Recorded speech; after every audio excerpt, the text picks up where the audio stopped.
Man, I love the sound of networking. I hope everybody's been enjoying your time, meeting somebody, maybe meeting somebody new. Welcome to the Corporate Philanthropy panel, which is co-hosted by Candid, formerly known as Foundation Center West, and Development Executives Roundtable. How many people have been to Candid before, or the Foundation Center? Okay, and how many people have been to a DER event before? Okay, so new faces on both sides. I like that. I like that. At the end of the event, we're going to be sending out a survey to you, so I'm giving you a little preview. Please fill that out and tell us how we did today. And I just want to welcome you. This is always such a great event because it draws so many people. It draws new people. And I just want to put out a plug. I know that Foundation Center is a national organization with lots of cachet. DER is a small local organization. So if you're new to fundraising, or you're new to San Francisco, or you're trying to learn about fundraising, DER can really provide you a community. So I encourage you to learn more about DER and consider joining us. And without further ado, I'm going to turn it over to Michelle Dilworth from Candid. Thank you. Thank you, Christine. We're getting our picture taken. So we really look forward to this event every year. We just love being in partnership with Development Executive Roundtable on this event, and I'm thankful for all of you here in the audience, those who are watching via live stream, and also to our wonderful panelists who are sharing their time and their insight with us today. Before we get started, just a couple of things. Again, I'm Michelle Dilworth. I work at Candid, and as Christine mentioned, we are a newly formed organization combining the strengths of both GuideStar and Foundation Center. Our combined mission is to get you the information you need to do good, which was our strengths as individual organizations and now more pronounced as one organization. And I want to also thank not only Christine for this, but also James Lee and Jerry Devereaux and Leanne Alameda and all of the folks at DER that helped bring this together. A few of the folks were not able to be here today, and we're wishing them well. Just to give you standard opening on how we're going to go through this next hour and a half. Format is the same. If you've been to these events, it's the same as it's been. So we will start with moderated questions, and then we'll move into audience Q&A. And the way that we're going to do that, just because there's so many people in the room, I will hand over my mic and we'll put it up here, and we'll just ask people to come up and ask their questions.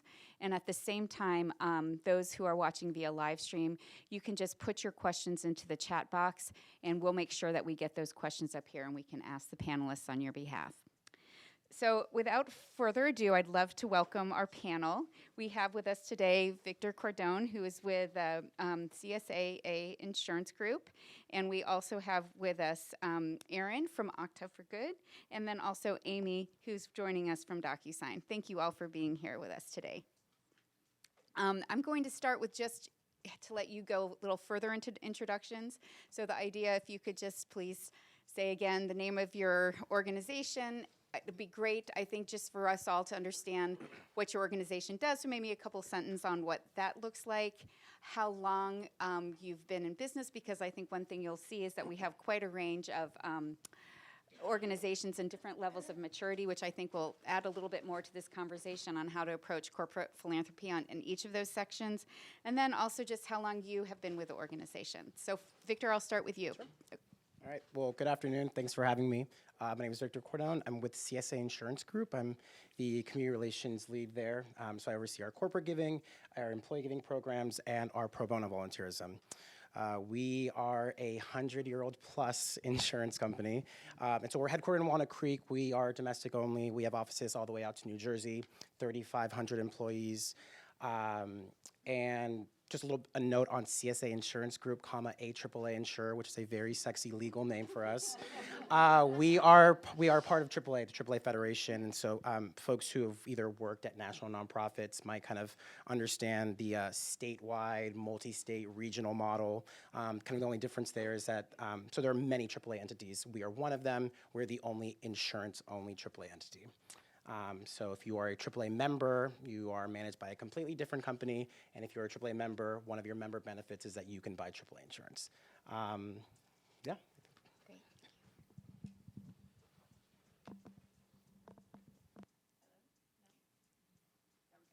Hi. Sorry. Hi, everybody. So I'm Erin Baudo-Felter. I'm the Executive Director of Okta for Good, which is the social impact initiative of Okta. How many of you have heard of Okta? Wow! Oh my gosh. Do you all use it? Oh, hey. I know, okay. I got some friends in the audience. Well, that's great. Usually that doesn't happen in a room like this. So for those that don't know, Okta is what I like to think of as like a hardcore tech company. We are just over 10 years old, so we're a little bit younger than my friend here to my left. And what we do is we're a SaaS company. So we're software as a service. We sell to companies, organizations, nonprofits even. And what we do is basically, how many of you have ever forgotten a password that you needed to log into something at work? Those Okay. without your hands up are lying. How many for you would say that was an enjoyable experience trying to figure that out? Okay. So we help companies and their end users, their employees, their partners, their volunteers, whoever they may be, with this very annoying challenge of basically giving you one username and password to log into all of your applications you need to do your work very seamlessly and securely. So you go to work every day, you log into name of your organization, .okta.com, and you get landed on a dashboard where you can navigate between Google Docs or Salesforce or O365 or whatever the business, or DocuSign. Very, very, very common. And that's what we do. And on the back end of that, it's got a lot of security features that make CIOs and IT directors and executive directors and boards very, very happy because, as you know, security breaches are something that continue to be a critical challenge for every single organization around the world. So that's what we do. And I was brought in just under 3 years ago, right before we went public, to spin up Okta for Good out of the company's 1% pledge. So, and I think we'll talk a bit about that more in a minute, so I won't say more there. But anyway, thank you so much. Happy to be here. Hello, everyone. So my name is Amy Skeeters-Barons. I'm the Executive Director of DocuSign Impact. DocuSign, so I'll take a page out of Erin's book and ask, how many of you have ever signed anything or redacted a document? All right, fantastic. So DocuSign is the agreement cloud company building off our pioneering e-signature technology. We've also layered on a contract lifecycle management capability that lets you basically take all of your agreements into the cloud, from preparing the agreement to signing the agreement, managing it, and acting on it. DocuSign Impact was launched in 2015, very similar to Okta, as part of our Pledge 1% commitment, where we are looking to donate 1% of our people's time, 1% of our profits, and 1% of our products to philanthropic organizations. And most recently, we've expanded that to include sustainability and our sustainability impact initiatives as well. So at DocuSign, we like to think of ourselves, as I said, as the agreement company, and our goal is to help our over 500,000 customers be more agreeable to do business with, for our employees, and for employees of organizations to be more agreeable, for organizations, to be more agreeable to do business for, and finally to be more agreeable to the environment as a whole. And we recently launched, and also part of my purview, our DocuSign for Forest initiative, where we're bringing the power of our people, our products, and our philanthropy to bear on forest-focused organizations and making the biggest impact that we can on the environment. Thank you all. So as you can see, we have quite a wide variety of types of organizations and, growth of organizations, I should say, or, maybe age of organizations, if we want to consider them that way.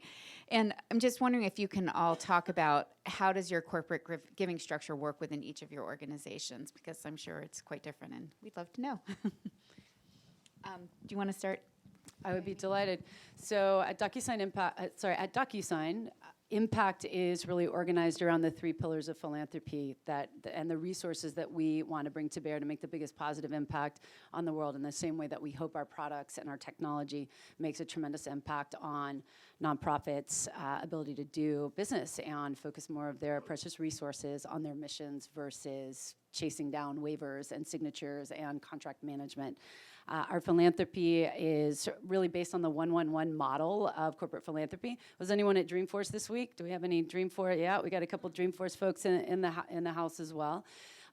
So Salesforce, as many of you know, pioneered this model, this 1-1-1 model of integrated corporate philanthropy that has led into the Pledge 1% movement, where you have almost 10,000 companies globally having taken the 1% pledge to indicating their intention to donate 1% of their products, people, or profits and equity to philanthropic causes.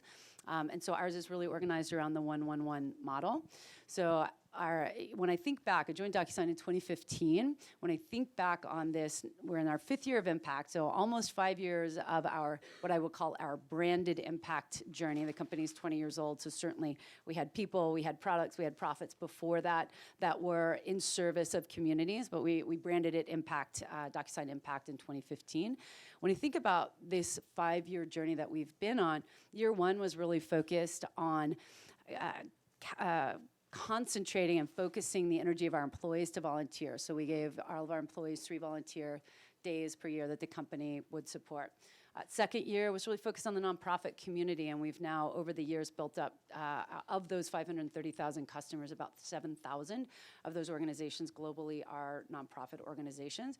And that is really bifurcated with discounts to a number of them, and also donations, product donations of DocuSign e-signature to organizations with budgets of $1 million and under, and that program is live through TechSoup, a resource I know many of you will be familiar with, in 175 countries globally. Year 3 was when we initially broke the seal, so that would be 2017, we broke the seal on our DocuSign Impact Foundation and funded it initially, launching an employee matching gifts program. I know based on the prep calls that we've had, one theme that you will hear a lot from the 3 of us is that focus on employees and what they care about, and using that as a loyalty driver to stay at DocuSign and continue to be able to express their own values through their work and through their choice of employer. And then year 4 was when the company went public, and we formalized the Pledge 1% commitment of funds and committed $30 million to the DocuSign Impact Foundation this year and through the next 9, 30 million total over those 10 years. If only it had been 30 million a year over the next 10 years, but 30 million over 10 years, still not too shabby. And one of the things that we did, which I know we'll talk a little bit more about later, is that really gave us an opportunity as a company to think about, what is impact? And what is the impact that we as a company want to have? So far, it's been relatively cause agnostic, focused on our employees and their giving, whether that's through volunteering or financial support for that giving. And cause agnostic in terms of, really there are millions of nonprofit organizations globally that could benefit from using DocuSign, and we are willing to donate it to small organizations and really millions of them as well. And the IPO and that additional funding really helped us to allowed us to take a step back and first and foremost beef up those employee-focused programs, but then also start to think about, from a tops-down perspective, what do we really want to stand for in the world? What are we good at as a company? What are we, the royal we, passionate about? Our customers, our employees, our investors, other stakeholders. What is a unique difference that DocuSign can make in the world? And I'll maybe share a little bit later, a little bit more about that process and how we landed on our focus on forests. That'd be great. Thank you. How about you, Lauren? So Amy is like telling my future to me, because we're in year 3 of the journey, and it's a very, very similar journey. So at Okta, and I think all of us would agree, like the best social impact work that comes out of a company happens when it is strategically aligned to the business, right? To your core competencies, to what you're good at, to where you're headed if you're in a sort of a high growth company like Okta is right now. And so, in my first weeks on the job, it was really about, like, how do we define what social impact means to this company who has just made a brand new commitment to it, in a way that looks and feels and sounds like Okta, and that lets us sort of hitch our wagon to this rocket ship as it takes off and reaches escape velocity, so that when that happens, we are this work is so baked into the DNA of this company, into every employee, into every team, into our products, into how we give back through philanthropy, right? That you just could never take it away. So that's been my goal in that I've been chasing after very ferociously for the past 3 years, and it's not always easy, but it's been easy at Okta for a few reasons, and one of which is just we have an amazing set of founders who are still leading the company. Todd McKinnon and Frederick Karrast. I report up to Freddie, who's our COO, and they just get it, and they've committed to it, and they have not faltered in that commitment since they made it, and it really does something tremendous for an organization when your leadership can unlock that permission and that vision to really make social impact a part of the growth of this company. So that's been really critical. In terms of how we're organized, it's very, very similar. Pledge One is an incredible asset and framework for new companies to take up, and I think that's why you've seen so much success with it. I mean, when I joined Okta, there were 2,500 or so Pledge 1% companies around the world, and as Amy said, now there's almost 10,000. So if you don't know about that, you should, especially in your roles, because it's a group and a cohort to track and to understand sort of who they are, what they're doing, where they're going. In particular, I think because of the success of so many Bay Area-based tech companies and IPOs that you've seen in the last several years, like, it's a whole different ballgame now. It's not just about like promises and predictions. It's literally like, $500 million of new philanthropy that has been potentially unlocked through these IPOs just in the last few years. So it's pretty amazing. So how we organize it is similar. So we started very, very immediately with our employees. For the same reason that Amy shared, I think it's important to get into, this is a culture play and a culture commitment for companies first, and you have to understand that. And that's why typically we start with employee volunteer programs or employee giving programs, which isn't always the easiest, I think, for you all to sort of find and access, but we do it because if you can bake it in with employees first, everything else that follows gets a lot easier. And so for us, we have 3 days off every year for our employees to volunteer for the causes that they choose. We will be launching an employee giving program early next year. Yay. So, and we do lots of interesting things. We do a volunteer week every single year called Tech Pathways Week, where we focus the entire company worldwide on workforce development, and we open our doors and really try to build bridges between nonprofits, schools, programs, focusing on job seekers and getting them more access to tech, and we invite them in, and we get them close to our employees, and it's a wonderful week. So we do that. We also have a product donation program. It's a really wonderful piece of the Pledge One model for companies like ours. So we don't quite have, how many customers do you have? 530,000. Okay, so we have like 7,000 customers. And of that, there is a small but growing number of nonprofit customers. So I want to just make it very clear for everybody in this room who's from a nonprofit organization, you can have Okta for your organization. You can take away the pain of logging everybody into stuff and having things be a mess. So we offer 25 licenses of our core Okta products for any nonprofit, also qualified through TechSoup. And we just launched, one of the things we know, and I think a place where tech companies have kind of done not the best job always, is that we know it's easy to give away software licenses. It's really hard to enable nonprofits to implement that stuff sometimes and to really get the most out of it. So companies who sort of pat themselves on the back for the sheer dollar amount of how much they've given away with software without really addressing this enablement piece, I think it's, it's something to be a little bit skeptical of, quite frankly. And I came into Okta definitely with that perspective and that message for our teams. And so it's harder. It's more expensive to help folks use technology because it involves people, and people cost money, especially in this town. So it's a harder thing to figure out, but what we've done, and many of our peers have done before us and we've learned from, recently is launched a pro bono services program. So we're basically taking the same professionals who our customers, our for-profit customers pay to implement Okta, and we're making them available for a set number of hours for specific types of scopes of work to nonprofit customers. So we just launched that like 2 weeks ago, and we're really excited about the potential for that to deliver the help that's actually needed alongside of our software, which is wonderful and very powerful and exciting. Erin, how would someone access that offer? Thank you Were for they so asking. motivated to do so? Thank you for asking. If you look on Okta's website or just Google Okta for Good Professional Services, you will find it. Or you can find me on LinkedIn, and I'll send you the link.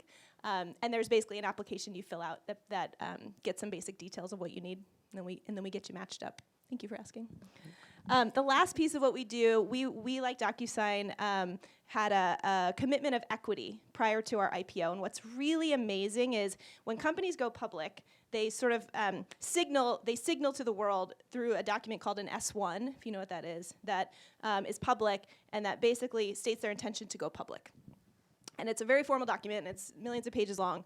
But in our S1, and in the S1s of more and more Pledge 1% companies, there was actually a very explicit carve-out of a number of shares, 300,000 shares of pre-IPO equity dedicated to the purposes of Okta for Good that the company made public in that process. And it basically said, and what our founders will tell you if you ask them, is that it sent a signal that said, to anybody who may ever invest in Okta, they should know that if they're gonna buy Okta and invest in Okta, they're also investing in Okta for Good. And it's a really powerful kind of corporate artifact that we can point to, and you can find it online and Google it and find this very thing, that again just signals that how embedded and how much of a commitment this was for the company. And because of that commitment, now that we have gone public and been successful, we also have a fund. So we have the Okta for Good fund run out of the Tides Foundation, which is our donor advice fund, where we're starting to do more philanthropic giving out of that, and we can talk about that more in a minute. So that's kind of how we're organized, and I think why we're why we're lucky to have had this wonderful commitment from our founders that has unlocked all this good. Thank you. Very interesting. How about you, Victor? So in terms of organization, we are housed under the HR division. So employees is really kind of critical to us. And it gets back to what both Aaron and Amy were sharing around culture. So our employees are our biggest asset. I know that sounds very kind of corporate buzzwordy. You'll see that on a lot of corporate responsibility web pages when you're researching, prospects, but it's true. And also the other thing that you'll see a lot when you're doing research on companies is we support the communities which our employees live and work, right? Like everyone's seen that phrase. And again, it's true. That is kind of the strategy that we lead with. So again, we're headquartered in the Bay Area. We've got offices in Las Vegas, in Glendale, Arizona, near Phoenix, Colorado Springs, Oklahoma, et cetera.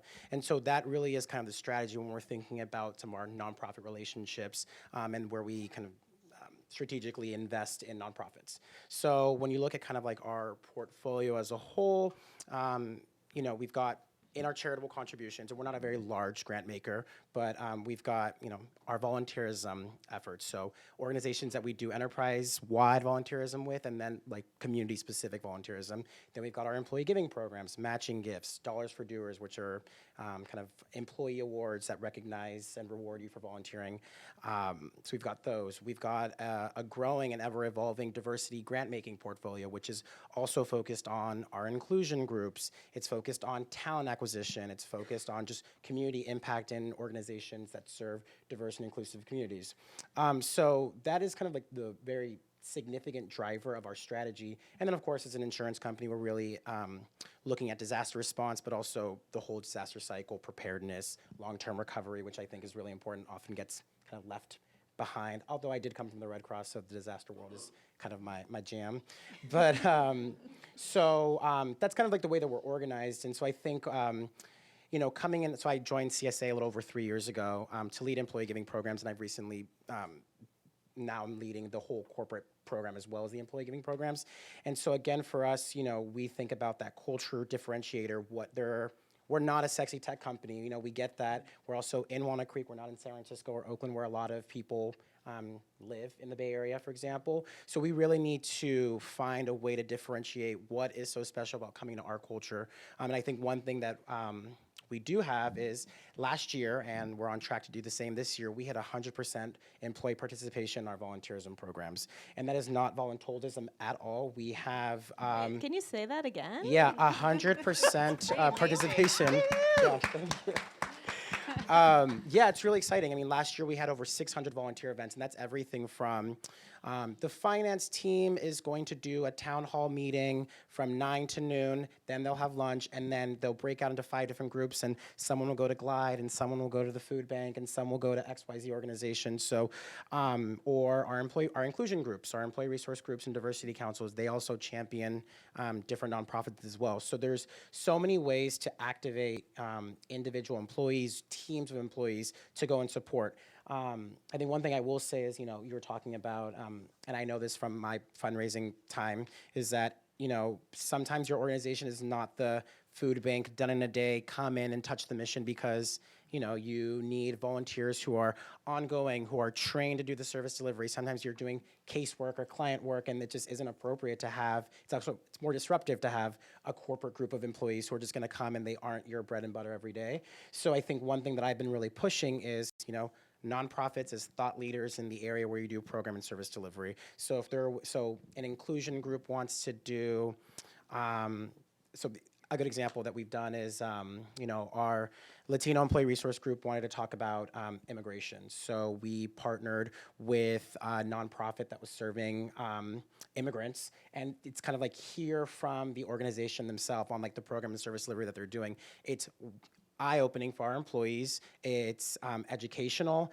and we get to support the nonprofit by making a grant to honor their time. So I think, it's, definitely folks like us who need to kind of push that internally as well, but I think kind of like a call to action is also like, hey, this space, the space that you operate in, so like when you're talking to the folks like us, kind of come with some of those ideas too, and I mean, we should also be doing that as well. But yes, so again, we'll continue to talk about this, but like really employee-focused work. Thank you. What a great group of organizations, wouldn't you say? Really impressed. Thank you all for sharing. I think there are a couple of themes there. One, it seems very clear, employee-driven. It seems like that is where it all starts and goes. And also thinking about your core business and how your philanthropy relates to that. So I appreciate you sharing that. And through this conversation, we've also heard a little bit about your culture of philanthropy and how you all show up. I'm wondering if we could talk go a little deeper. So certainly employee driven, but then, areas of focus. I know you mentioned some that you have. I'm curious to know how one comes up with those areas of focus if it's beyond employee driven, and, what's that cycle in terms of thinking about what those priorities will be and continue to be? Yeah. So I can start really, so again, when I came 3 years ago, there was a process of kind of like ever evolving around our nonprofit grantees and really looking at, the scope of grantees and is it like, does this make sense? Again, it was a lot of kind of, being in a 100-year-old insurance company and kind of like moving a little bit slowly. I think at times there were a lot of, candidly, a lot of legacy nonprofit organizations that we were supporting. We had moved from San Francisco to Walnut Creek in 2010. We had like a very San Francisco focus in our grant making, and we weren't doing a lot of grant making in Oklahoma or Las Vegas, or Arizona, which is our other large employee sites. So really starting to spread the wealth was definitely one thing that we were looking at. And so when we were thinking about that, it was also, okay, well, how do we do that? I'm not an expert in Oklahoma City nonprofit communities, but we've got a Black Employee Association there. We've got a really strong Pride LGBT employee resource group. So I was reaching out to them and saying, hey, who are you working with? And so when we did that scan across all the different sites, we started to learn more about the nonprofits that are serving that community. I recognize that I'm talking about non-Bay Area organizations, so I know that's like not the best in this room, but it is, I think, a reality that, it's like you also, there's a lot of, I think, in like larger companies, a lot of hesitation around being too headquarters specific. And so I think spreading that wealth geographically is definitely something that kind of continues to come up. But again, it's like reaching out to our employees and they're really kind of informing us on the best ways to restructure, rethink about our nonprofit partnerships. That was. Yeah, I appreciate that. Thank you. How about for you? The focus area question gives me anxiety. Okay. I'll just admit it. It did. I mean, it was like one of the first questions that I was asked as the leader of a new social impact practice inside the company was, what are our focus areas going to be?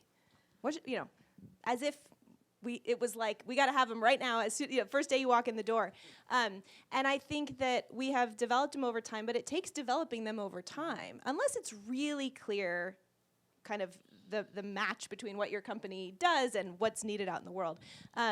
So it's taken a little bit of time, and I think that, we sort of bucket if we think about just Okta's grant making out of our fund, which again is nascent, but absolutely developing, there's 3 areas we do grant making, and one is around employee giving, and the focus area there is all of the above. It's like, let 1,000 flowers bloom, right? It's really about empowering employees first, giving them the tools, giving them the knowledge and education by connecting with organizations to learn from. there's that. The second area is around giving where we live and work. And so for us, Okta is growing super quickly. We open new offices around the world like almost every quarter. And we're opening these offices in like big urban centers around the world where there's very similar issues around poverty, around housing, around transportation, around food insecurity, and around sort of making sure that as tech and companies like ours moves in, that there's that the local populations aren't shut out of that opportunity. And so what we've done is sort of centered ourselves, as I said, I talked about our Tech Pathways Week, which is sort of our kind of annual workforce development effort. But everywhere around the world where we have opened an office in the last 18 months, we have shown up ahead of the official opening of the office and built a relationship with a local nonprofit working on issues of workforce development, tech education, or some program connecting local job seekers to opportunities. We just opened an office in Munich last month, and we showed up in partnership with an organization called Ready School there, which trains refugees living in the local community on tech skills. In Paris, we opened our office with an organization called Become Tech that is a little bit like a Girls Who Code here in the US. It's focused on girls and technology. In DC, we opened our office there in partnership with Europe and Genesis Works, two organizations that we've worked with very, very closely here in the Bay Area for a number of years. So it's a start. These are single partnerships because, again, these offices might have 10 or 15 people, and like that's it at the beginning. So it really has to grow. But our hope and intention with that kind of an idea is that if we're showing up, in coalition and in partnership with nonprofits in these local communities, as we grow up, we can grow up with them, with their expertise, with their communities, and these things can grow from there. So that's a big one for us. And then the last thing, and I would say the biggest area of our philanthropic giving has been around what we call tech impact, which is basically kind of a generic term for the fact that, so like raise your hand if you're in an organization that has ample general operating support to fund your technology needs and the capacity in human beings to run it and right? Okay. There were no hands that went There up. was thank you for checking. Yep. Thank you for scanning the room.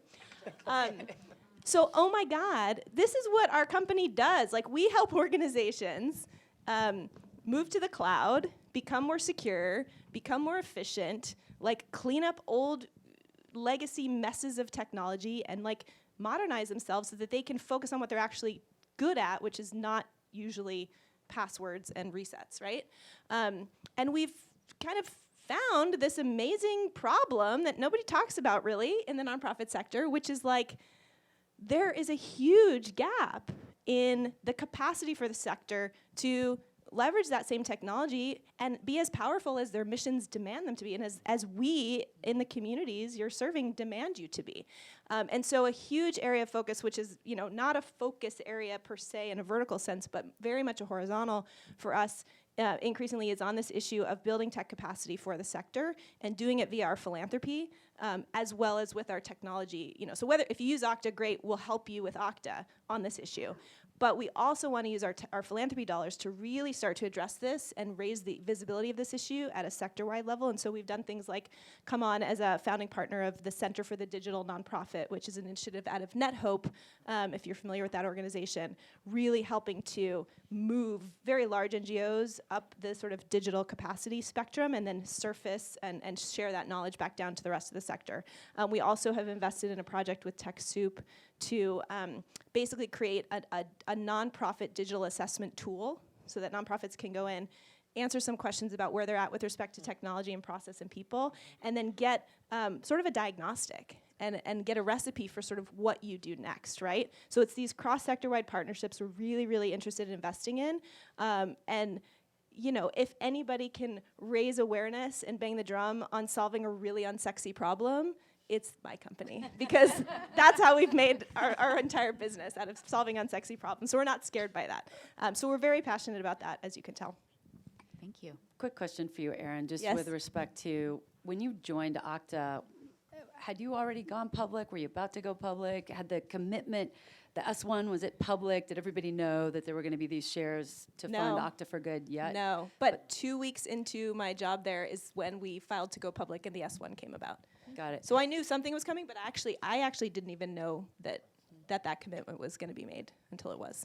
And then I was very happy. That's really helpful. I will say that one of the benefits that I had in joining DocuSign in 2015 and not actually going public until 2018 was that no one asked me what we were going to focus on. They were just excited to have volunteer hours and excited to have a matching gifts program. And so we want to, one thing I wanted to mention about Okta, and there were some other companies that as we got closer to this event, being able to pull up the S1 from an amazing company like Okta and screen grab their language and sort of start sharing that around internally was really helpful to me and to DocuSign in really understanding what this next wave of technology companies and next wave of companies that were moving from private to public were doing, and the types of commitments that they were making.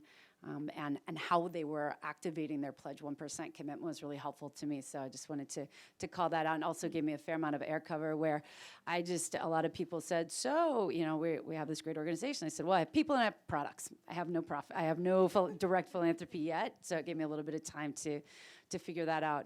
So I alluded to the fact that when we did have this wonderful company business event, in terms of our public offering, it did unlock, we also, they gave me a little bit of air cover too, in that this year, the current year that we're in, was the first year that we were making this enhanced commitment to the DocuSign Impact Foundation. So it gave me about 6 months to work with our leadership and various stakeholders within the company to figure out what is it that we want to stand for. And the framework that I went to is one that I've used in other business contexts, which is the Good to Great framework from Jim Collins. So it's, what are we really passionate about? What can we be best in the world at? And what can we, this wasn't exactly directly relevant, what can we make a lot of money at? But the nonprofit and impact context or translation being, what if we do well, will continue to fuel our resource engine. And resources in this context may be dollars. So if the business and the company continues to grow, in theory, that will mean more dollars flowing into the Impact Foundation for us to make a bigger impact with. You've heard the focus on employees. What if we do well? Will we continue to drive employee enthusiasm so that they will want to use their dollars for doers, use their matching gifts, volunteer their time, and make a bigger impact. And of course, as the business grows, we have more employees that we can bring into the fold and deploy in this way. So for us, it was really triangulating between those three questions, and then another fundamental question for us in determining beyond that cause-agnostic and employee-focused philanthropy that we wanted to do. It was, and what's a really urgent need in the world? And there are a lot, but when we thought about what we as a company do, so since 2003, we have actually I should say it this way, since 2003, 20 billion sheets have flown through the DocuSign, just e-signature alone, not even considering the broader ecosystem of contract lifecycle management, but 20 billion pieces of sheets that could have been pieces of paper flowed through our system. If you calculate how many trees that is, it's over 2 million trees. So I thought, okay, well, that's interesting. Our product by design are saving trees. What's a really pressing issue in the world? Well, climate change is really pressing. What's a really important asset that the world has to fighting climate change? Oh, turns out forests represent 15% of the carbon absorption and solution that we need to address climate change. So okay, trees and forests. I'm embarrassed to say it took us another couple of months to really make that direct connection between trees, forests, climate change. But ultimately, we did land on forests as our signature initiative. Another thing that I say a lot, our signature issue, our signature initiative, laddering up to our brand, of course, as the world's preeminent e-signature company, we always say. And so it was really, that's how we landed on, when we had this opportunity to take a step back, look at what we've built. First, we focused more of our resources on employee, increased the matching gifts limit from $2,000 to $5,000 per employee per year, formalized our Dollars for Doers program, $25 an hour for each hour of service that counts against that limit, as well as the financial philanthropy that our employees choose to make. And once we did that, we still had a significant amount of giving that we wanted to do, so we went through this strategy setting process to identify a signature issue that turns out has been really very well received. For customers, it makes a lot of sense. And I will say, in addition to just the philanthropic piece of making larger grants to forest-focused organizations, both locally, like Friends of the Urban Forest here in San Francisco, Trees for Cities in London, as well as international organizations like Rainforest Trust, national organizations like the Wilderness Society here in the US.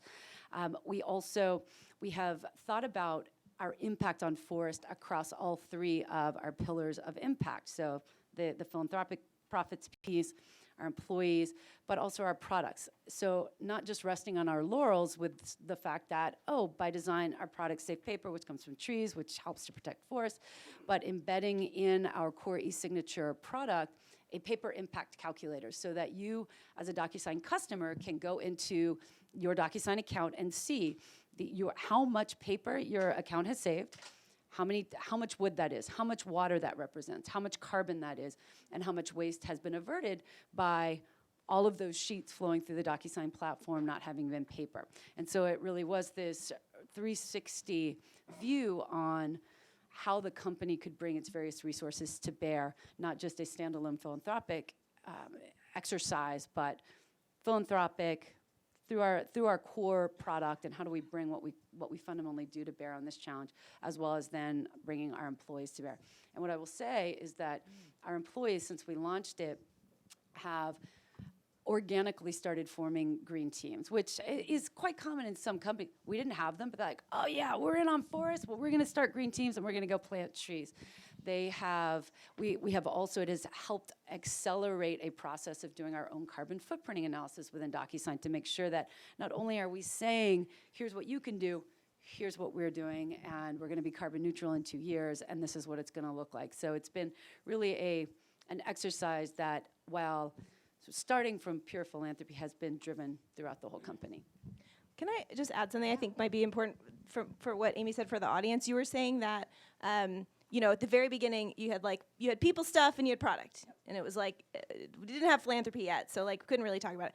I think it just brought up for me something that I want to make clear for this group is that every company has a kind of a different business model for their philanthropy. And I think it's really important that folks in your positions understand going into conversations as much as you can what the business model is for philanthropy at the company you're speaking with. Sometimes, you could just ask outright, and that's fine. I wouldn't be offended by that. But sometimes you can tell and get clues in terms of company's age. If they have a foundation, they've been doing stuff a long time, they might disclose actually how much grant making they do every year, and then that's super easy. I think for companies like ours that are maybe a little bit on the earlier side of things, it's hard to know. And the truth is that sometimes there isn't really philanthropy money yet. There might just be some volunteer stuff or some matching gift stuff you can access. So again, it's as much data as you can collect, and you guys are professionals, so you do this anyway, but really thinking about business model, and then if you don't know the answer, you can infer a lot from age of company, from the kind of work that they talk about doing publicly in terms of CSR or social impact, what industry they're in, are they a Pledge 1% company? You can kind of triangulate what might be going on, and then it can help you show up with the right kind of questions or the right kind of ask, and ideally not the wrong kind of ask, which can sometimes just put the whole thing off. So I want to echo that just because of you can learn so much by going to the press room page or whatever the company has on their, what they're pushing out content-wise. If you're seeing a lot of, we're celebrating all these different efforts across diversity. Okay, so then clearly diversity is the thing that they want to hear about, and that can open the conversation to other things. I think, and I lead from the same, just having been a fundraiser, and it's that person that never responds to me when I ask them all these questions. Now that I have the privilege to be on this side, I kind of come with the, okay, so I understand your organization, the program and service delivery. Here are the 3 ways that I think we can support your organization because these are our programs. I think that's some conversation that we need to carry back into our community too, around how to kind of get at that equity and kind of positioning and power and all that kind of stuff. But Thank you for that. So lots of good tips there on how to approach a foundation. Or a corporation, I should say. And so I guess the question is there anything else you would want to add to that? So if, once you've done that research, let's say, and you found out where you might fit into a corporation's giving, how would you suggest any of these wonderful individuals reach out to you or a colleague in order to start showing that alignment? Or I guess just a scan of the room. Are people focused solely on corporate, or is it kind of like generalist development? Or like who's a corporate only or institutional partnerships only? Okay, so a lot of people wear the like development writ large hat. Okay, so then looking at your major gift donors or just individual donors and finding out either through online research or if you had a relationship with them where they work, and having them say, hey, you know, does your company have? You can almost play dumb. Does your company have employee giving programs? Oh, like what are they? That's a great, I think, cultivation and relationship stewardship opportunity that you could have with this person that's already told you that they care about your organization because they donate or volunteer. Also, yeah, I would say do this with donors and also your individual volunteers because you never know who has capacity. And so I think that's a great place to start because then there is nothing like the passion of an individual person coming into a company. I've got one colleague that I can think of. He works in our risk department. He's a board member of an organization in Oakland that's kind of at the nexus of environmental work with youth outreach. It's a really great organization. He's been able to leverage his network of employee friends to do a fundraiser that last year raised $50,000 for this organization, and it's all through our employee matching gift program. Like he is the sole driver of participation of the majority of participation in our matching gift program right now. It's insane. And so if I could clone him, you know, or if nonprofits could clone a person like him, like you would just raise so much money just because you've engaged him in his work, for example. Wow, that's a great story. Anyone else? I would be happy to chime in just thinking about what I've shared with respect to the employee focus versus the forest focus. So the forest focus, if you're with an organization that supports preventing deforestation or promoting reforestation, that's a pretty direct engagement to find out more about, DocuSign's giving priorities in that area. On the employee side, as I've shared, we have a Dollars for Doers program, we have a matching gifts program, and last week we have an annual day of service. It happened to be last week, and it was in 24 cities, 1,500 of our employees out in 75 different nonprofit locations. And there, within DocuSign, we're a team of 2 that is focused on impact. And between the 2 of us, we planned none of these events. So I would just love to build on what Victor said, which is when you find that employee champion, then getting them to bring 20 of their friends out, which is what we count on, is finding that employee that cares enough about that organization to rally 15 people to get out on this given day in some particular city that we may not know, whether it's Oklahoma City or Sao Paulo or Singapore or Sydney. I don't know that landscape as well as it's certainly a local employee there. So finding those champions and I will say also those employee champions making those introductions to the dedicated staff where then we can say, oh, our day of giving is coming up, get the employees out, make sure they put a donation in, and as well as request the $25 per hour match. Yeah, and I'm sorry, I just add a quick thing to that. I actually think, and it is easier to do that with the employee directly than it is with us, because I would say there have been things where I'm like, oh, I know this nonprofit and I have this idea of this campaign that I want to create around them and around this issue area, and it's like a boulder up the hill because it's like me and my passion trying to instill that into others, which sometimes work and sometimes doesn't. But the employee coming to me, I'm so excited. Here's what I'm gonna do. Because it's not that it's like more authentic, but there's something about that they can come and then connect with us and say, okay, like what should I do? And then you can give them all the resources for them to go out and do. So I actually think it's easier to start than it is to come to us sometimes. Great. I'll give you guys a different angle outside of directly working with employees that might be helpful.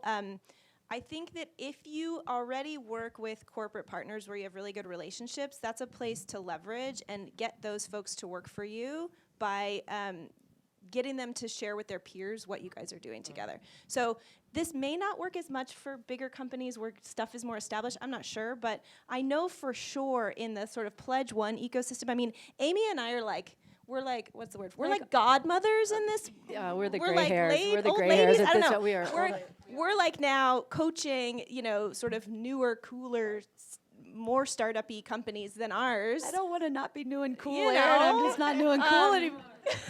It actually does work for the traditional companies too, because it's like, oh, cool and sexy, Okta's doing this. Like then, oh, we want to do that, you know? Great. Okay. So it does So it work. works for everything. That Okay. works, So yeah. so pay attention. But I've seen this a lot lately where I will. This happened twice recently. So I'm on the board of Citizen Schools California, and we also do a lot of work volunteering at Okta with them, and they do amazing work exposing middle schoolers to careers through sort of time with caring professionals. We've had them come to Okta, I don't know, every semester for the last 3 years with a group of students to get like a tech visit. And it's a really wonderful experience for our employee volunteers, and it's a really wonderful kind of emerging revenue stream for the organization because there's a sort of associated grant along with this. They've programatized it and turned it into a program that you sort of can fund and then get this experience. And they basically, they and I worked together to come up with a list of just, I don't know, 20 of my peers at similar sized companies who probably are looking for really meaningful volunteer experiences for their employees. And I sent an email. I said, hey guys, to my trusted friends and peers and folks that we all kind of learn from each other. And I just said, hey, this has worked really wonderfully for us. We've had this, this organization come every semester for the last, 2 years with students. It's great. Here's the thing. Here's the details. Here's how you can reach out. And they have like 5 or 6 new corporate partners out of that. For this program. Another thing we did recently, Okta just came on as a supporter of Greenlight Fund Bay Area, who we love and think are amazing, doing work on poverty here.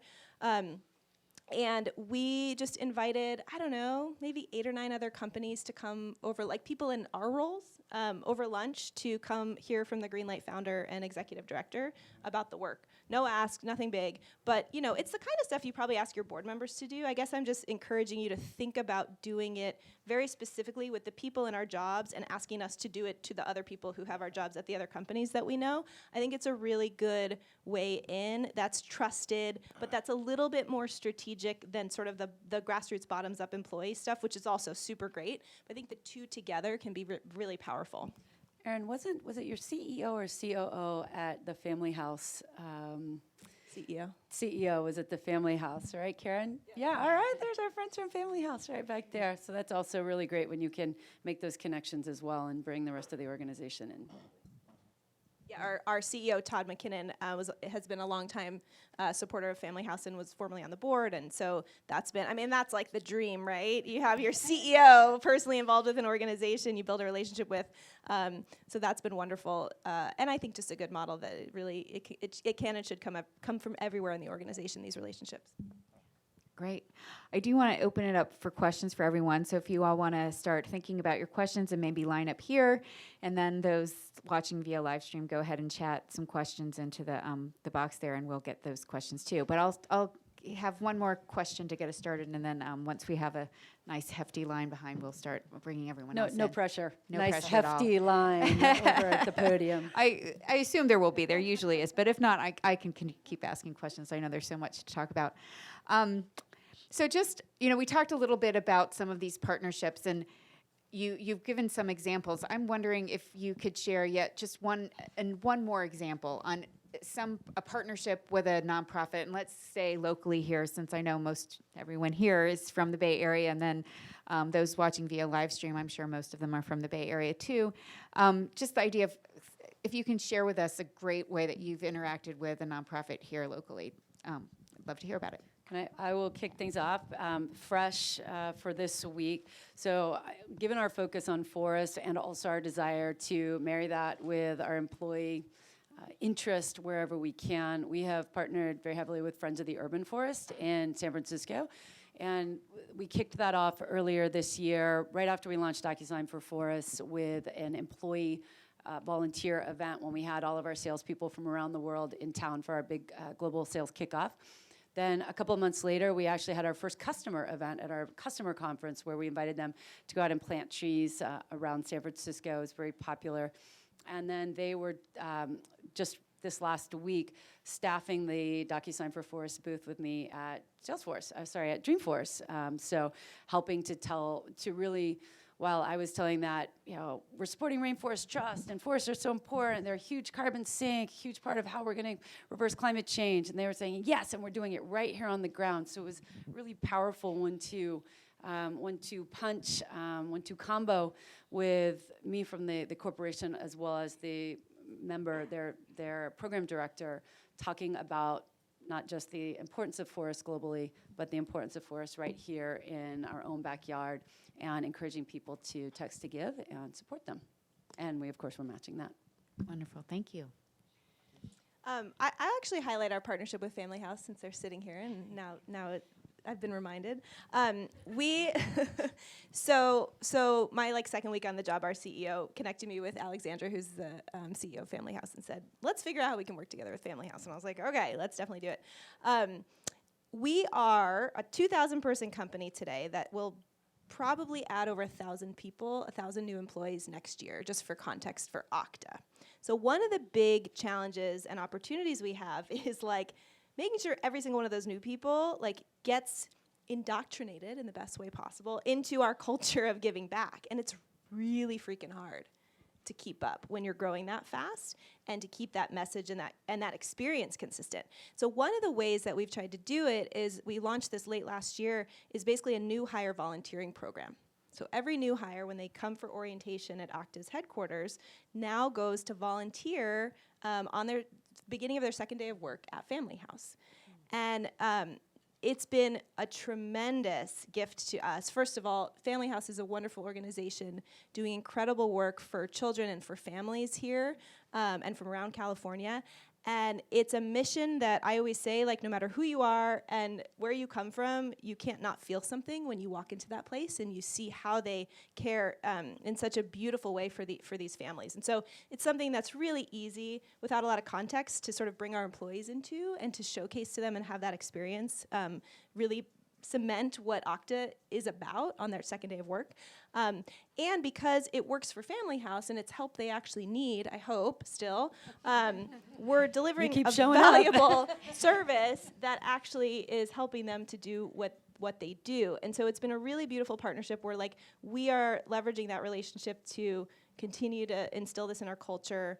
They get regular help every single week from a happy, excited new group of people. And we've been able to grow that relationship. And what's come out of that is not only emails every week from new hires saying, "Oh my gosh, this is so amazing. I'm so glad that we do this here," but also employees who've taken up the cause of Family House personally and who have brought their teams back to do deeper engagements with the families, to cook dinner, to run carnivals, to fundraise, to put together gifts and gift baskets at different times of the year. So it's been a really wonderful thing that sort of has grown into something much larger than what we started with, which has been wonderful to see. Thank you for that. How about you, Victor? Share really quickly. So a couple of years ago, we partnered with Facing History and ourselves here locally, and they're an organization that kind of teaches about hate and kind of race relations through the lens of the Holocaust. And so, they're working in schools primarily, so working with corporations is not what they do, is not a part of their service delivery, but we tried to find a way to kind of make it additive for our employees and also additive for the organization. And we came together, our inclusion and belonging lead and their education team, to create an unconscious bias training module, which was something that we hosted live to start with, but just because of scale, it was a great way to kind of introduce folks to the organization and the topics of the fact that we all have biases and some are conscious and some are unconscious. That's just true. As being on a journey of kind of on this journey of inclusion and belonging work at the company, we started with that, and we were able to kind of take that, now start delivering it virtually on demand and kind of creating different educational opportunities. So now when our employees, new hire classes or just new employees, it's part of the onboarding experience. And so it's great, recognition for Facing History and the work that they do, but also it's really, again, indoctrinating them into our culture through this lens of bias. Great, thank you for that. All right, I'm going to turn over my mic to everyone here waiting. Here you go. I want to thank everyone for this session and you all for your comments. My name's Harriet Patterson. I work at the Crohn's and Colitis Foundation and have spent pretty much 20 years in disease-based advocacy organizations, so Leukemia and Lymphoma Society and brain cancer. So my work tends to be very specific issue-driven work. So I want to first of all appreciate the sort of echo down the panel about employee-driven areas of passion and meaning, because I think that really speaks a lot to the work that organizations like ours do. And I also just wanted to, you touched on it a little bit, Erin, because one of the things I've seen working with, we have boards all across the country, and so it's more of a national model. And so we have kind of people in different leadership roles in the corporate community that are serving in those roles. And I find there's a very wide range of how easily people can navigate their own companies to find what information there is, how it looks. So I was just curious if you could speak a little bit about how you have that interaction with your employees that are ongoing employees. I love the idea of giving new employees that sort of really rich experience-based exposure to it. And then the other thing I was curious about is if you have any ways, or if it's anywhere in your leadership, to sort of talk about board service amongst your corporate leaders or corporate employees as they're sort of looking to grow their careers and their philanthropy involvement in sort of that way. Board service, like there's a long, overwhelming list of programs that we have not built yet at Okta, and board service is like right in there. So we don't have anything formal yet. It's such an amazing way to like unleash our employees to do more good, and especially at a more senior level. It's just we haven't gotten to it yet. We sort of have to focus, I think, for better or worse, on those sort of broad-based culture programs and grassroots programs first before you start layering on this other stuff. So not for us, but for many organizations, I know they have those programs, and that's great. In terms of like how employees can access us or find out information about stuff, I actually think it's easier at a company like Okta that's only 2,000 people and has new programs and doesn't have all the things yet. Oh, there you are. I'm like, who am I talking to? So for us, it's like we have an Okta for Good Slack channel. And like it's open for any and all. It's like it's not really run by my team. Like people post stuff, and if people email us and they have something they're really passionate about, we tell them to post it in the Slack channel, and they can usually find a bunch of employees who care and who want to rally together for something. That's probably the best way we do it. And then my team just, for now, it'll change as we get bigger, unfortunately, but my team for now like has a very, like, we respond to everything. We respond to everybody. We make every employee feel important and honored in what they bring to us, and we think that's just really important, and I hope we never let it go, but at some point it'll get harder. But yeah, it's pretty straightforward for us. I don't know, what about you? Yeah, I mean, employee intranet, type in community relations, corporate responsibility, like to have the employee do a search on their intranet, and hopefully our content should come up. And so yeah, we have several pages that talk about all of our programs, FAQs, and similarly, there are people who are just not going to read an FAQ and they're just going to send me an email or send me an IM and ask me a question about it. And we take the pride to know that if our employees care about something, we need to respond to them and give them the information that they need. And sorry, you had another question about. Boards. Yeah, so we, it's slightly transitioning right now, but we had a program for a long time where employees, I serve on the board of a nonprofit here in San Francisco, I get a one-time annual grant. We are looking to shift that a little bit to make it a little bit more impact driven, in the sense that right now it's kind of like free money from the company. I don't necessarily have to do much to get it, and so we're looking at toying with bringing volunteer events or bringing educational events, but we are also looking at a strategic board program focused on our directors and above kind of population. And the thought there is, because we're not a very large grant maker in comparison to some of the others, but we've got the power of our people, so it's like, how many ways can we support one of our nonprofits?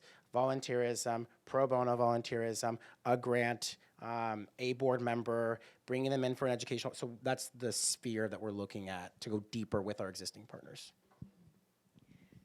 Same as Okta. Great. All right, one more question. Thanks. Hi, thank you so much. My name is Jenny Beck. I work at America's Scores. We run after-school programs. Oh, good. I see nodding heads. That's awesome. My question is, you spoke a lot about employee giving and the passions of your employees, and that guides giving. And so for organizations who don't happen to have an employee at your company and who might be pretty small and so don't have that in and work on have your traditional grant making process or would hope to have apply, what is the best way to get a foot in the door? I've found that challenging. If we don't have an in, and Victor, you were saying that it's tough to translate your passions down and get your employees passionate in something. So yeah, I think that's what are your suggestions for grant making when there really is no clear personnel, I guess, connection to your organization, to your company.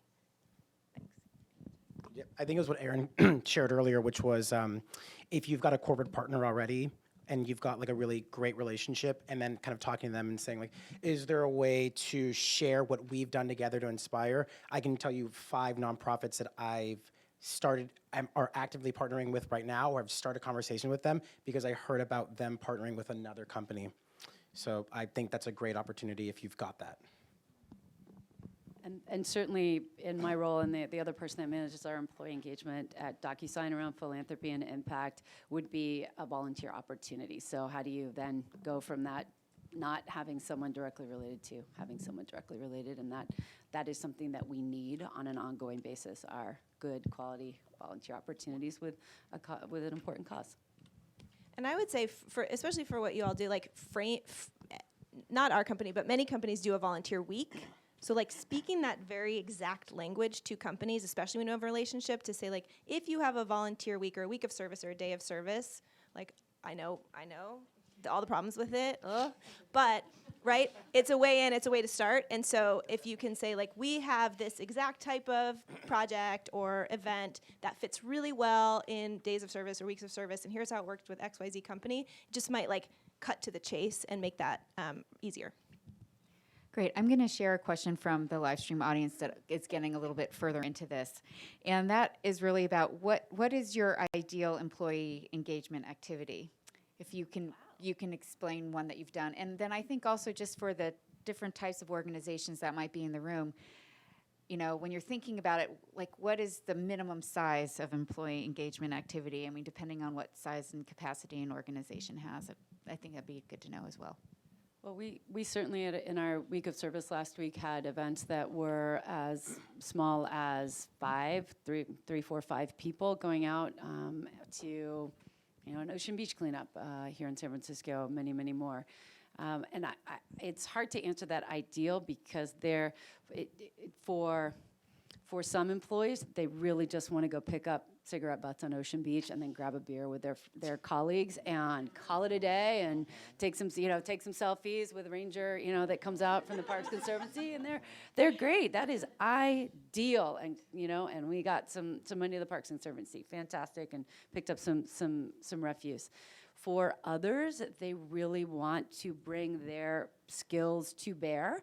So, they want to, maybe it's mentoring, maybe it's we had a crew go down to 826 Valencia to do podcast recording, so something, they were in our video team and our AV team. So it really depends. And for me, I think I personally went out with SF Parks and Recs and planted trees and cleared out invasive species. So, and that was great because I got to visit with some of my engineering colleagues that sit on a different floor, and you'd think they sat in a different city. I never see them. So it really depends on what the employee is looking for. And just my recommendation is to really, make clear what you have to offer, and then, as best you can, tailor it, recognizing that it is an investment in terms of building a relationship. The immediate return there may not be an immediate return, but that ideally over time you're really building this cadre of champions within a company that can lead to bigger and bigger engagements. Great, thanks. I would just add, I agree with Amy, it's super hard to answer that as like one ideal thing, but like if I were to distill the elements that I think make a good experience if we're just talking about sort of like first blush, like first corporate engagement or something, it's like, is it sort of right scope?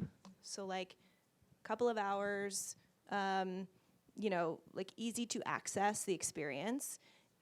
Can my employees learn something really important and valuable? Like so many organizations, I feel like don't ground you in their mission in these events, and it's such an opportunity to do that. It's like ground them in what you do and why it's important, and then give them a really great experience so that they leave and tell everybody and want to do more. I would say that would be like a success in my mind of a first engagement with an organization.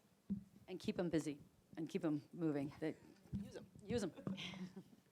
Do you have any Yeah, I thoughts get on that? the ideal is hard because I think my ideal as like a impact purist, as opposed to a lot of the kind of, clean up cigarettes on the beach. It's like, is that the biggest impact? I don't, I mean, yeah. But that's occasionally what employees want. What I want is for every employee, the ideal is for every employee to realize how they can give of their money and their time uniquely to the organization that they care about, and to like actually have like a galvanizing movement of philanthropy. But that's my lofty goal for this world that we're all in.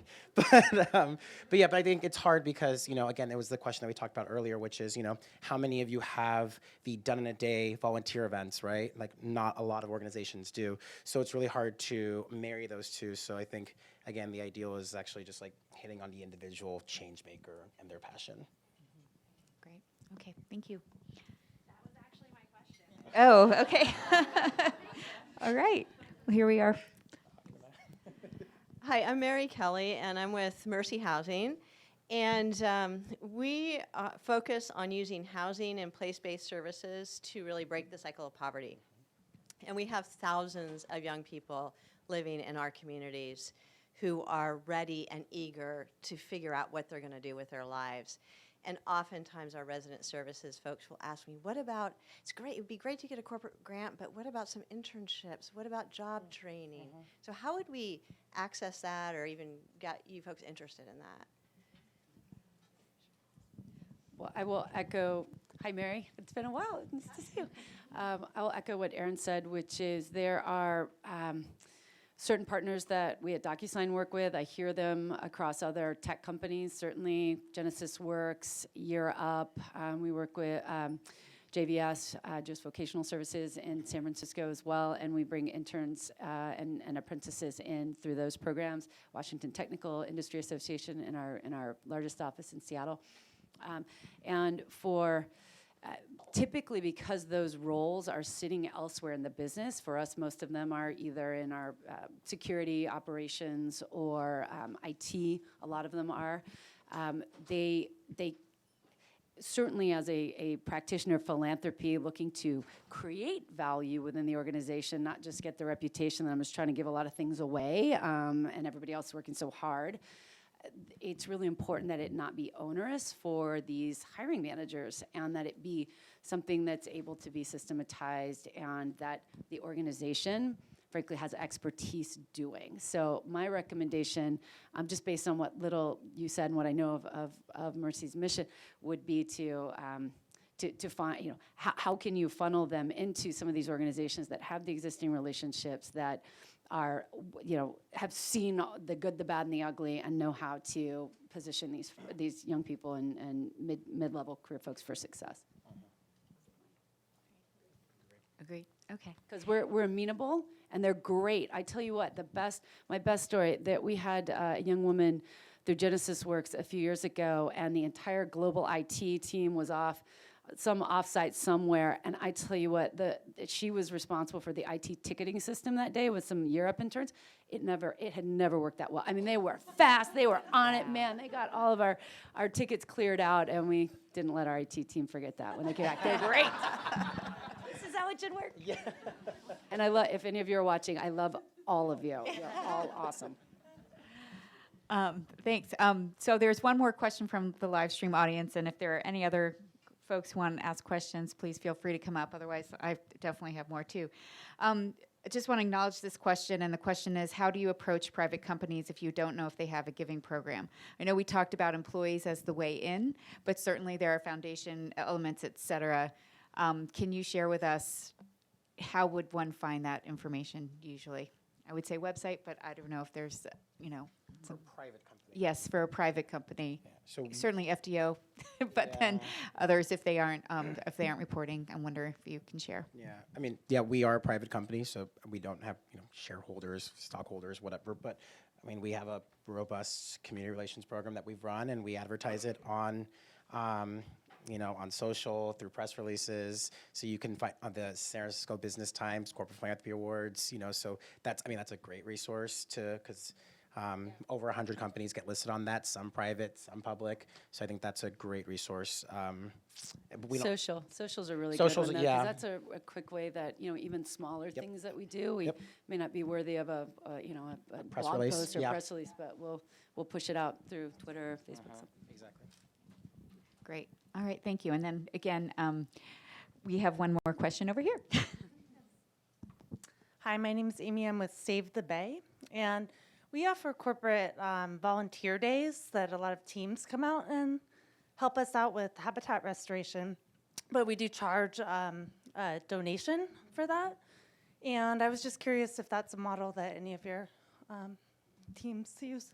Yeah, definitely. Well, I can kick it off for DocuSign. So once upon a time when I didn't have any money, no, it was not a model we used. It said I have people and I have products and that's it. More recently, it is a model. We don't have a big enough fund for that to do it for every volunteer opportunity. But if it's a compelling enough opportunity, then we do have a small fund on an office by office basis to support volunteering like that.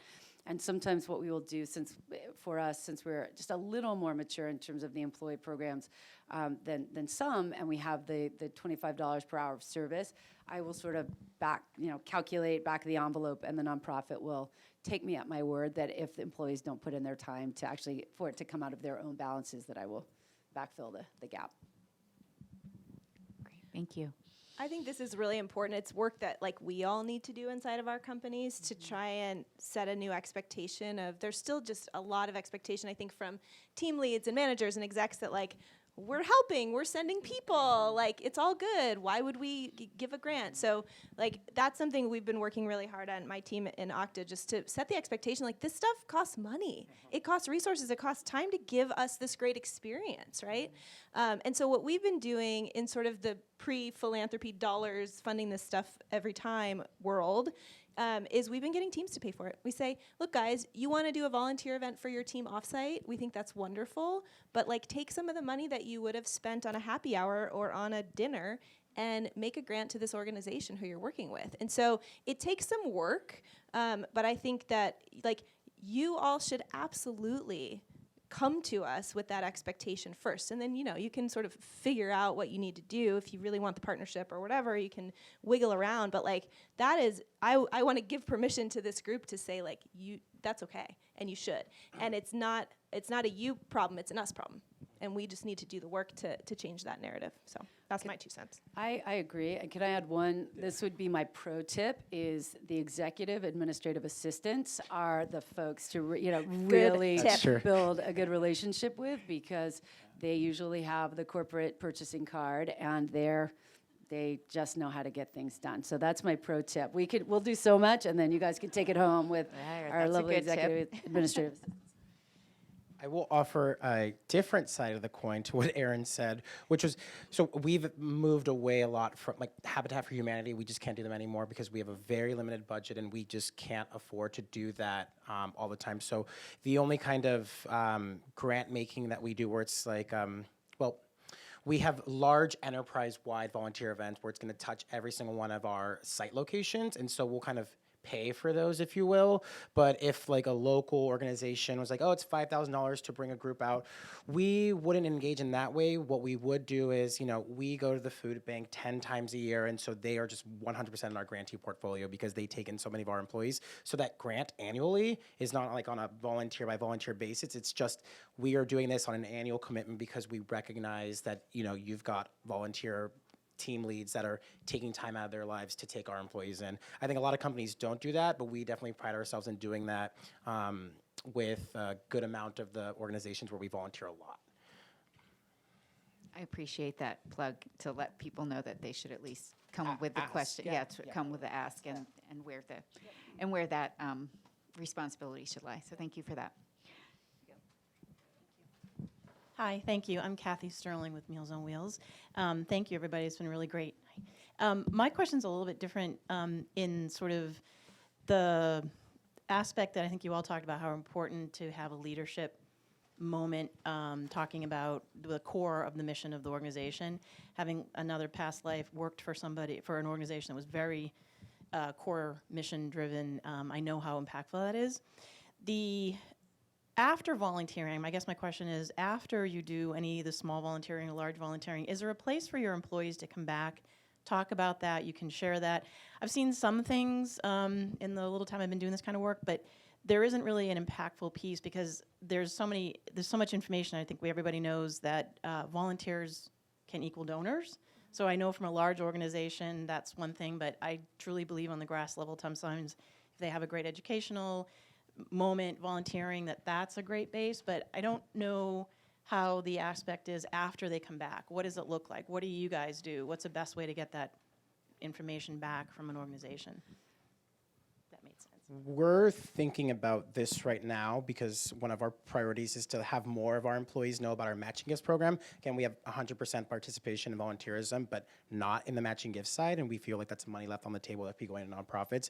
So one thing we're actually thinking about, because our vendor can't do it from the tech side, is how do we kind of push out an automated email like 48 hours after the volunteer event? Thank you for volunteering at Enter the Name of Nonprofit. If you wish to donate, go to matching gifts and do that. So we're toying with that. But that said, if you, like let's say we work together and our teams went out and volunteered, and then afterwards you emailed me and said, hey, here's like a recap email with some pictures or something. Would you mind forwarding this on to the volunteers? I would 100% do that.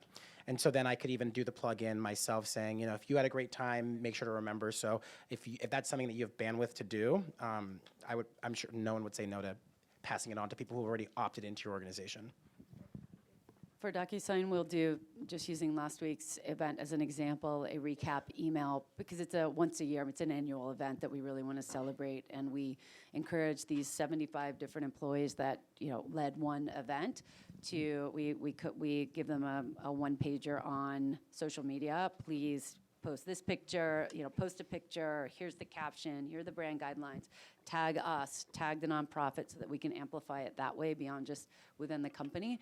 And then there are other informal means, but it's mostly informal over Slack if employees choose to post on our intranet. Anyone can put up a photo album on our own impact site internally. Great. Thank you all so much. My name is Rebecca Joseph. I'm with Hesperian Health Guides. And I would like to go back to the diversity and belonging area for just a moment.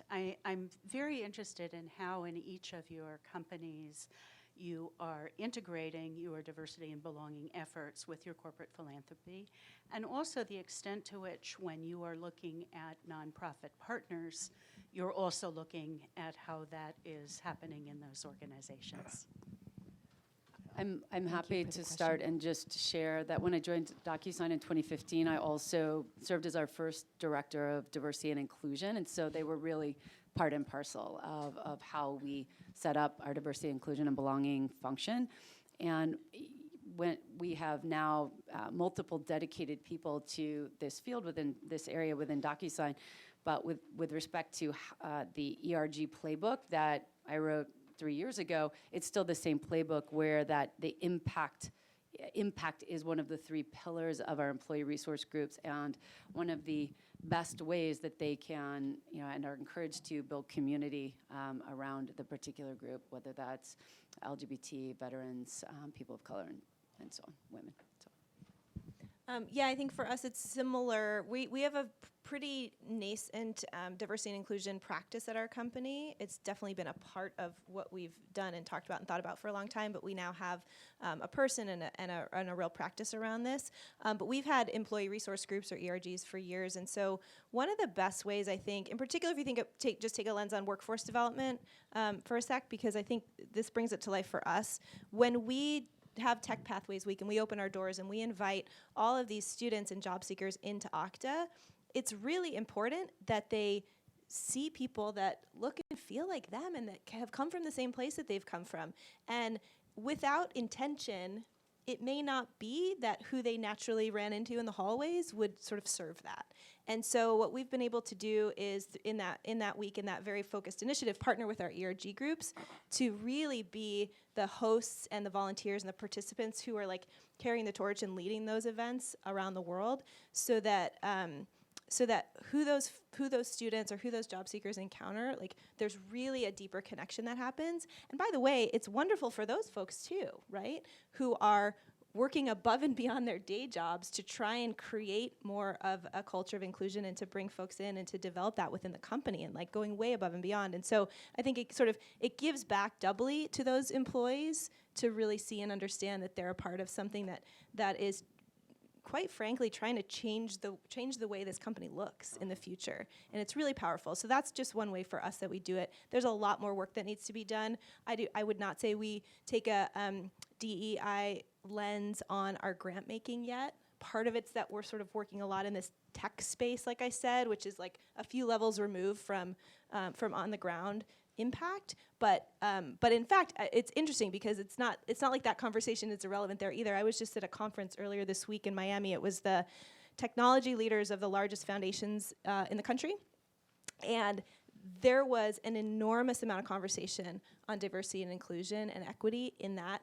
context, and trying to say, like, the technology leadership of these organizations needs to focus on this issue as much as the program officers do, because it's impacting how the entire organization can sort of communicate like holistically about these issues and approach grant making in a way that actually serves communities. And so I think even on the tech side, we're going to see that sort of conversation increase, and excited to be able to learn from partners on that front. We definitely take a D&I lens to our grant making. We have a specific diversity grant making portfolio within our larger contributions, and that's really tied to our enterprise diversity and inclusion strategy, which is, it's 4 pillars: workforce, workplace, community, and members, diversifying our membership base. And so really we have an approach where it's our workforce is really focused on talent acquisition, partnerships. So we partner directly with our talent acquisition colleagues, and it's so one example of a nonprofit that we partner with in that space is the Hidden Genius Project, which is based in Oakland. They're focused on providing young Black males with technology skills, and so that is kind of like almost like a pre-pipeline. We're talking about high school students, but these young men may be interested in insurance one day, and so that's kind of an example way that we've been able to kind of bridge that, and people love it. And on our workplace, it's really focusing on our inclusion groups. Through our inclusion and belonging team, we participate in a kind of an assessment led by Diversity Best Practices, which is a diversity professional association. And so they even score us on our philanthropic spend. And so we see, their opportunity, compared to other companies, we are doing really well in giving to women or LGBT organizations, but we have more room to do for disability or veterans, for example. So I think I definitely come and approach that work, and I kind of champion a lot of it, because as like a young brown queer person in a corporate philanthropy, that's just like, I wouldn't be here if it wasn't for that kind of work and that commitment. So I think I definitely push that. So I think it's definitely, there's work for us to do, kind of aligning ourselves with our inclusion and belonging peers and really trying to figure that out and make sure that we're adding that lens to our work. Great. Thank you very much for that question. That was one that we were trying to get to, and I'm glad we did. As we're just about ready to close, we just have a few more minutes. Seems like there aren't any more questions, so I'll just close with, can you please share just one final thought to this group of wonderful development and folks who are looking to diversify their portfolio of givers, how they can be better positioned to do so when they're thinking about looking for corporate support? Well, as a former fundraiser, I love all of you. And it's like fundraising is, I really enjoyed it. And when I left the field and went on to the giving side of things, I immediately found a nonprofit board, and obviously I chair the development committee because I can't get enough of this kind of stuff. So just thank you for what you do to, I think, again, notions of power and privilege, but, this work wouldn't happen if you all didn't do what you do. So just want to say that. But with that, I think, again, back to, hate to push the same word over and over, but if you've got, and donor or a volunteer or just someone in your network who cares about your organization, your mission, and they work at one of our companies or have a friend, like, just encourage them to be curious about ways that they can activate their passion for your mission and leverage the resources that we are also trying to push out and let them know that we have. So it just takes that one person, recalling the story I shared about our employee, $50,000, like that's insane, right? And that was for an organization that's got a budget of about $800,000 annually. So we now are a significant, donor to their organization. It just took this guy to do that, and just imagine that, What a great success story. Gives us all hope, correct? How about you, Erin? I want to echo the thanks. You all have very, very difficult jobs and very important jobs, and I just want to acknowledge that and thank you for what you do and for the experiences that your organizations give to our organizations. I would say just practical advice, like there's a wave coming, but right up behind DocuSign and Okta and companies like us from this new next-gen movement of corporate philanthropy. And it's coming. And so I just want to orient you all to that. It doesn't always mean that the money is there on day one. It doesn't always mean that you can find all the information on the websites on day one, or that there's programs for all the things that you know and want to have, but they will be there.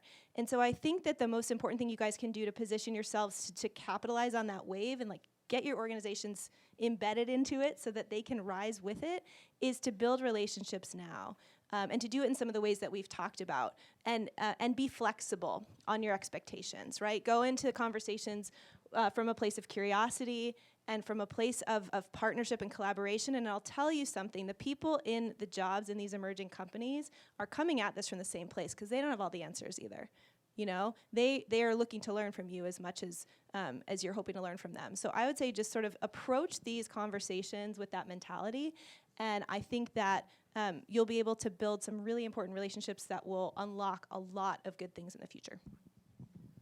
I would say for DocuSign and for me personally, when you can come and have an articulation of how we can bring not just our profits to bear, but our products and our people, so that integrated impact story with respect to the resources that we at DocuSign are proud of and proud to deploy in doing good in the world, that's very powerful. Great. Well, now it's our turn to give these wonderful folks on stage our thanks for being here today and spreading their...